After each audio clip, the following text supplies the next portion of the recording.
Kisah hidup Tan Jo Hock, legenda bulu tangkis Indonesia. Mentari mulai menyingsing di ibu kota Jakarta. Seorang bocah kampung tampak sedang tergesa-gesa. Dengan menumpangi becak, ia melaju menuju Bandara Kemayoran, Jakarta Pusat. Meski tanpa dampingan seorang pun, ia tetap teguh bertolak ke Singapura.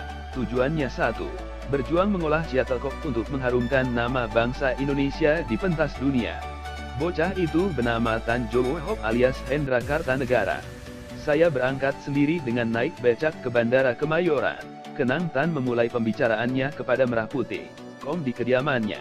Niat besar Tan berbuah lebat. Ia bersama tim Thomas Indonesia, yakni Ferry Sonneville, Tan King Wan, Jo Kim Bie, Lai Po Jian, Olich Solichin, dan Nedi Yusuf berhasil mempermalukan Malaysia dengan skor 6-3. Dengan kepala tegap Tan pulang ke Indonesia. Sesampainya, Tan beserta koleganya disambut meriah dan diarak keliling kota oleh masyarakat Indonesia. Seluruh Jakarta berwarna kuning, ucapnya sambil membalik-balik pikiran ke masa lalu. Pujian yang berlimpah tak membuat Tan cepat puas.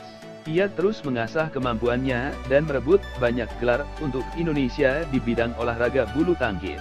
Hingga suatu saat ia mendapatkan gelar The Giant Killer, pembunuh raksasa. Saya mendapatkan julukan tersebut karena berhasil mengalahkan semua pemain terbaik sehingga Indonesia berhasil memboyong Piala Thomas untuk pertama kalinya. Jelas Tan. Nama Tan semakin meroket diiring prestasi-prestasi internasional yang ia raih. Hampir semua kejuaraan nasional maupun internasional ia kumpulkan. Mulai dari juara Piala Thomas 1958, 1961, 1964 bersama tim Thomas Indonesia, juara kejuaraan nasional 1956 di Surabaya, juara All England 1959, juara AS terbuka 1959 dan 1960, juara Kanada terbuka 1959 dan 1960. Hingga juara Asian Games 1962. Kekaguman Soekarno. Dengan segudang prestasi yang ia miliki, diam-diam Presiden Soekarno mengamatinya. Sang proklamator tersebut mengaku bangga dengan torehan prestasi yang diukir Tan Jo Hock.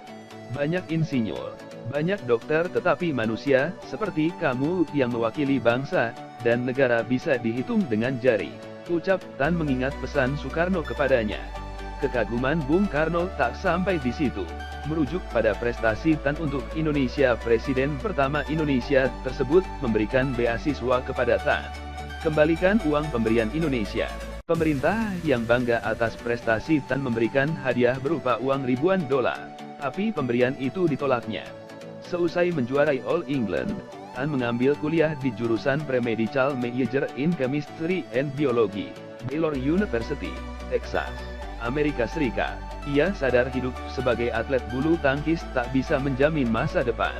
Meski begitu, ia kembali ke Indonesia untuk mempertahankan Piala Thomas pada 1961 karena didorong rasa nasionalisme.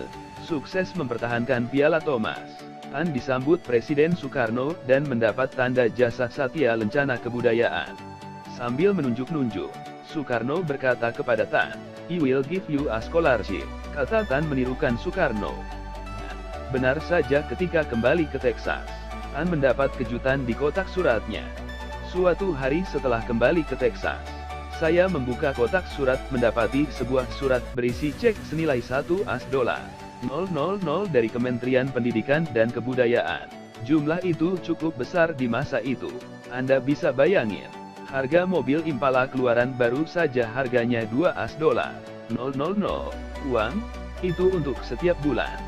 Hitung saja kalau saya tinggal beberapa tahun di sana, ujar Tan. Namun, Tan merasa tidak berhak atas pemberian uang tersebut. Ia merasa sudah cukup dengan beasiswa yang diterimanya.